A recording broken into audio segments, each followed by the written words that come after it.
ত্রয়োদশ জাতীয় সংসদ নির্বাচনের সারা বাংলাদেশের যে ভোটের মাঠ, সেই ভোটের মাঠের ১ নম্বর আলোচিত প্রার্থী তিনি হলেন ব্যারিস্টার রুমিন ফারহানা।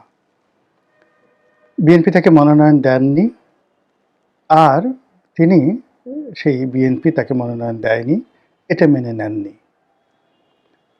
তিনি স্বতন্ত্র নির্বাচন করছেন। তো এই স্বতন্ত্র নির্বাচন করার কারণে তার যে নির্বাচনী এলাকার যে ঘটনা, তার আর্ট, অ্যাটিটিউড, তার বক্তব্য এবং ওই যে ব্রাহ্মণবাড়িয়ার যে আসনে তিনি নির্বাচন করছেন সেখানে যা কিছু ঘটছে এটাই আমাদের নেট দুনিয়াতে প্রতিদিন ভাইরাল হচ্ছে নির্বাচনের খবরাখবর হিসাবে। বাংলাদেশের অনেক রথী মহারথী নির্বাচন করছেন, স্বয়ং তারেক রহমান সাহেব নির্বাচন করছেন, জামাতের আমির নির্বাচন করছেন, চরমোনাইয়ের পীর সাহেব নির্বাচন করছেন, কিন্তু কোনো জায়গার কোনো খবর ইন্টারনেটে ঘুরছে না এবং মানুষ জানেও না কে কোথা থেকে নির্বাচন করছে, নির্বাচনে কোন প্রার্থী কী করলো কেউ জানে না, কার কোনো আগ্রহ নেই। কিন্তু আপনি যদি ফেসবুক, ইন্টারনেট, টুইটার খুলেন, ইভেন পত্রপত্রিকায় খুলেন, আপনি রুমিন ফারহানার খবর পাবেনই। কারণটা কি? প্রথম কারণ হলো যে ব্রেন উইথ বিউটি, মানে সাধারণত সুন্দর মুখের জয় পৃথিবীব্যাপী। তার সঙ্গে যদি মেধা এবং সাহস থাকে, পারিবারিক যাকে বলা হয় ঐতিহ্য থাকে, যে জিনিসগুলো রুমিন ফারহানার রয়েছে, এবং এই কারণে তিনি প্রার্থী হিসেবে আকর্ষণীয় বা আকর্ষণীয়া। এবং তার এই আকর্ষণ এমনি এমনি আসেনি। তার বাবার লিগেসি, অর্থাৎ তার বাবার নাম অলি আহাদ, বাংলাদেশের অন্যতম ভাষা সৈনিক, বঙ্গবন্ধুর ঘনিষ্ঠ বন্ধু, একসময় আওয়ামী লীগ নেতা ছিলেন, যুক্তফ্রন্ট নেতা ছিলেন। এই সকল পরিচয় বাদ দিয়ে এখন আসলে রুমিন ফারহানাকে তার বাবার পরিচয় পরিচিত হতে হয় না, ব্যারিস্টার রুমিন ফারহানা। তো ব্যারিস্টার রুমিন ফারহানা যখন প্রথম টকশোতে এলেন, বেশি দিন আগের ঘটনা না, আওয়ামী লীগ জমানার, মানে কত, ও যখন এমপি হলেন, উনি যখন এমপি হলেন তার ২-৩ বছর আগে। এর আগে ওইভাবে অতটা পরিচিত ছিলেন না। কিন্তু দেখা গেল যে একজন মানুষ ১০ বছর ১৫ বছর টকশো করে যা না অর্জন করতে পেরেছে, সে ২-৩ মাসের মধ্যে সেটা অর্জন করে ফেলল। তার যে ঝাঁঝালো বক্তব্য, তার যে স্মিত হাস্য, বন্ধুসুলভ আচরণ, আবার প্রতিপক্ষের উপরে এগুলোর মতো শক্তি নিয়ে, ক্রূরতা নিয়ে ঝাঁপিয়ে পড়ার যে দুর্দান্ত শক্তি, এই কারণে তিনি আলোচিত হয়ে গেলেন। বিএনপির অন্যান্য যে সকল নারী নেত্রী সবাই হিংসেয় মরে গেল যে এই রমণী কোত্থেকে আসলো। তারপরে এ কী বলে, সবাই তাকে নিয়ে নাচানাচি করছে। বিএনপির সব নেতারা, মানে একটা টপ টুলো শুধু রুমিন ফারহানা, রুমিন ফারহানা, রুমিন ফারহানা, রুমিন ফারহানার জিকিরে মানে বিএনপি মানে বলতে গেলে সবাই, মানে তার চেয়ে প্রভাবশালী নেত্রী কেউ ছিল না সেই ২০১৮ সন পর্যন্ত। পরবর্তীতে তিনি যখন সংসদ সদস্য হলেন মহিলা কোঠায়, তো সংসদ সদস্য হওয়ার পর ধরে নিলেন যে তারেক রহমান সাহেব তাকে খুবই পছন্দ করেন। আর এটা নিয়ে তো মানুষ নানা রকম কথাবার্তা, কেন পছন্দ করেন, কী কারণে পছন্দ করেন, সূত্র কি, ডাজ নট ম্যাটার। রুমিন এগুলো নিয়ে কোনো চিন্তা ভাবনা না করে সে তার সংসদে তার দায়িত্ব কর্তব্য প্রাণান্ত চেষ্টা করলো এবং দলকে সেভ করার জন্য, দলের আইডিওলজি আপহোল্ড করার জন্য সে সংসদে আমি মনে করি যে সর্বোচ্চ ত্যাগ স্বীকার করেছে।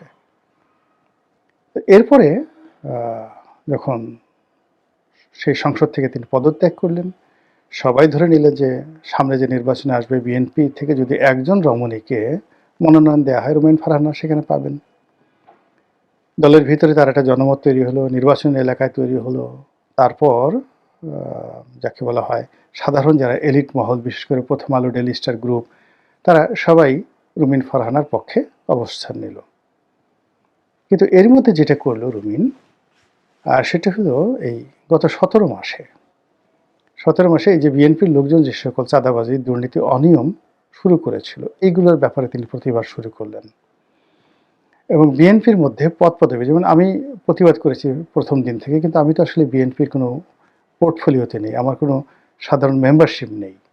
কিন্তু রুমিন তো মানে এমপি ছিল, বিএনপির এমপি ছিল, তারপর বিএনপির সহ আন্তর্জাতিক বিষয়ক সম্পাদক এরকম একটা পদ পদবিতে আছে। তো কাজেই তার এই বক্তব্য দলের যারা কর্তা ব্যক্তি তারা গোস্বা করলো যে সে দলের ভিতরে থেকে এভাবে দলের বিরুদ্ধে বলে, এবং আস্তে আস্তে তার থেকে মুখ ফিরিয়ে নেওয়া শুরু করলো। আর যত মুখ ফিরিয়ে নেওয়া শুরু করলো, রুমিন তত বেশি বেপরোয়া হয়ে যাওয়া শুরু করলো, এবং শেষমেশ তাকে মনোনয়ন না দিয়ে ওখানে জোটের একজন প্রার্থী জুনায়েদ হাবিবি তাকে দেওয়া হলো, এবং রুমিন ঘোষণা করলো যে আমি স্বতন্ত্র দাঁড়াবো, এবং সে স্বতন্ত্র দাঁড়িয়েছে। তো তার এই স্বতন্ত্র দাঁড়ানোর কারণে পাবলিক সেন্টিমেন্ট, তার এলাকার ভোটারদের সত্যিকার চিত্র আমি বলতে পারবো না, কিন্তু ইন্টারনেটে যে ভাইব দেখি সেই ভাইবের শতভাগ এখন রুমিনের পক্ষে। এবং রুমিন এর যে এই মুহূর্তে তার যে স্টার, মানে পলিটিক্যাল স্টারশিপ, এটা অ্যাঞ্জেলিনা জলির মতো, বা এটা শাহরুখ খানের মতো। এবং সেই যদি রুমিন একদিকে মানে জনসভা করে ব্রাহ্মণবাড়িয়াতে, আর অন্যদিকে যদি বিএনপির সর্বোচ্চ নেতারা সবাই দলে বলে সেখানে জনসভা করে, যদি বাইরে থেকে লোক না নেওয়া হয়, তাহলে সেখানে রুমিনের জনসভাতে বেশি হবে না বিএনপির জনসভাতে বেশি লোক হবে, এটা প্রশ্ন সাপেক্ষ বিষয়। এটা ঢাকা থেকে আমরা বুঝতে পারবো না। তো যাই হোক, সেই রুমিনের একটি ভিডিও রীতিমতো ভাইরাল। বক্তব্য হলো যে নির্বাচনের এখন প্রচার প্রপাগান্ডা বন্ধ, উঠোন বৈঠক করতে পারবেন, মাইক ব্যবহার করতে পারবেন না। এবং সেই অর্থে রুমিন একটা জায়গাতে নির্বাচনের প্রচারণা চালাচ্ছিলেন। তো সেখানে জনক ম্যাজিস্ট্রেট গেলেন, যাওয়ার পরে তিনি একেবারে ম্যাজিস্ট্রেসি পাওয়ার দেখিয়ে 40,000 না 60,000 টাকা তিনি সেখানে জরিমানা করলেন। এবং এরকম একটা পরিস্থিতিতে রুমিন সেখানে খুব একটা বিব্রতকর অবস্থায় পড়লেন, এবং তিনি যেটা বলার চেষ্টা করলেন যে আপনি তো আমার এখানে খুব দাপট দেখালেন, ম্যাজিস্ট্রেসি দেখালেন, কিন্তু বিএনপির প্রার্থীর ব্যাপারে তো আপনি কখনোই, বা বিএনপির জোট যে প্রার্থী বা বিএনপির নেতারা যে প্রতি মুহূর্তে নির্বাচনী আচরণবিধি ভঙ্গ করছে, তাদেরকে তো আপনি কোনো জরিমানা করলেন না। বরং আমি বিএনপির, রুমিন বলছিল যে আমি আপনার অফিসে গিয়ে সেই আচরণ ভঙ্গের, বিএনপির প্রার্থীর আচরণ ভঙ্গের ব্যাপারে অভিযোগ দিয়ে আসছি, আপনারা কোনো অভিযোগ তো গ্রহণ করেনই। উল্টো যেটা হলো, আমি এই যে আপনাদের কাছে অভিযোগ করেছি এই জন্য আমাকে এবং আপনাদেরকে একসাথে টিটকারি করছে তারা, বুড়া আঙ্গুল দেখিয়ে, তর্জনীটা মানে থাম যেটাকে বলা হয়, সে বুড়া আঙ্গুল সে বলছে যে ওই ম্যাজিস্ট্রেট আমার ঘোড়ার ডিম করবে, প্রশাসন আমার ঘোড়ার ডিম করবে, এই ধরনের কথাবার্তা আর কি। আপনি বুঝেন যে এটা ঘোড়ার ডিম বললাম ভদ্র ভাষায়, কিন্তু আঞ্চলিক ভাষায় এটাকে আরও বাজে কথা বলা হয়, বয়াকারে বা দিয়ে বলা হয় আর কি, বা তালি বর্ষায়কারে সা দিয়ে বলা হয়। এইরকম কথাবার্তা সাধারণত এই রাজনৈতিক ময়দানে এগুলো প্রকাশ্যে মাইকে অনেকে বলে। ওই দেখুন হাদি বলছেন অমুকের ড্যাশ ম্যাশ ছিঁড়ে ফেলো, সব এরকম আর কি কথাবার্তা রাজনীতির ময়দানে এখন এটা ভাত মাছ হয়ে গেছে। তো সেই কথাটাই রুমিন বলার চেষ্টা করছেন, কিন্তু ছবিটা যেভাবে আসছে অ্যাজ ইট ইজ মনে হয়েছে যে ব্যারিস্টার রুমিন ফারহানা ওই ম্যাজিস্ট্রেটকে বুড়ো আঙুল দেখিয়েছেন, কিন্তু ঘটনা তা নয়। তিনি বলার চেষ্টা করেছেন যে আসলে আপনাদেরকে অন্যরা বুড়ো আঙুল দেখাচ্ছে, সেখানে আপনারা কিছু করতে পারছেন না, আর আমরা আপনাদের অনুগত, আমাদের কাছে এসে আপনারা এখানে জরিমানা করছেন, ম্যাজিস্ট্রেটকে দেখাচ্ছেন, কিন্তু দিস দ্য ফার্স্ট টাইম, এইবার আপনাদের হুকুম মানলাম, কিন্তু দ্বিতীয়বার আর মানব না।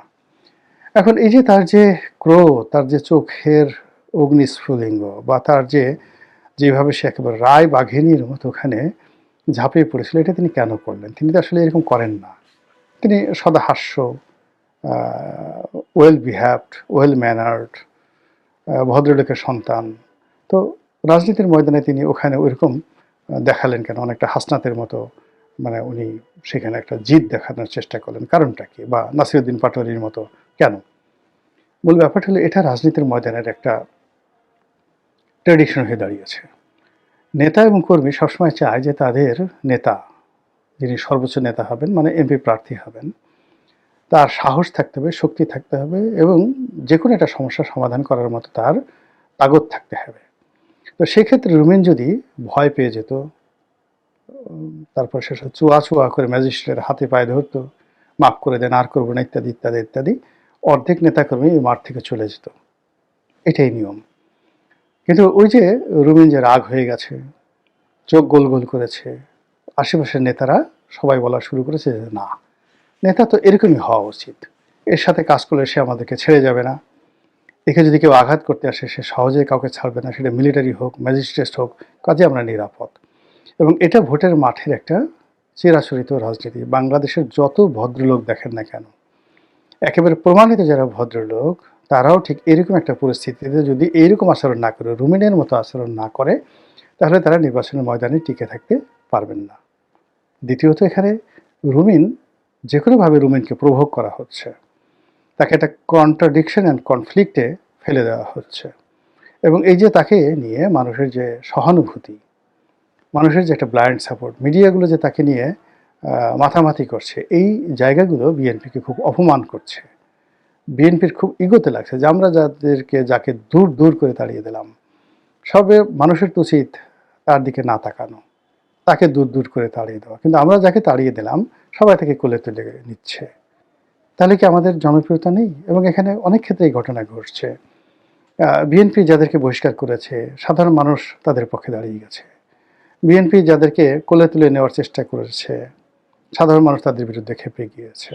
তো এটা বিএনপির জন্য একটা রীতিমতো অবমাননা করে। এখন রুমিন ফারহানা যে নির্বাচনের মাঠে যেভাবে প্রাধান্য পাচ্ছে, তাকে নিয়ে যেভাবে সামাজিক মাধ্যমে মাতামাতি হচ্ছে, তো সেই তুলনায় বিএনপির বড় বড় নেতাদের নামই উচ্চারিত হচ্ছে না। তাদের একটা ভিডিও এখানে প্রমোট করার জন্য ফেসবুকে টাকা দিতে হচ্ছে।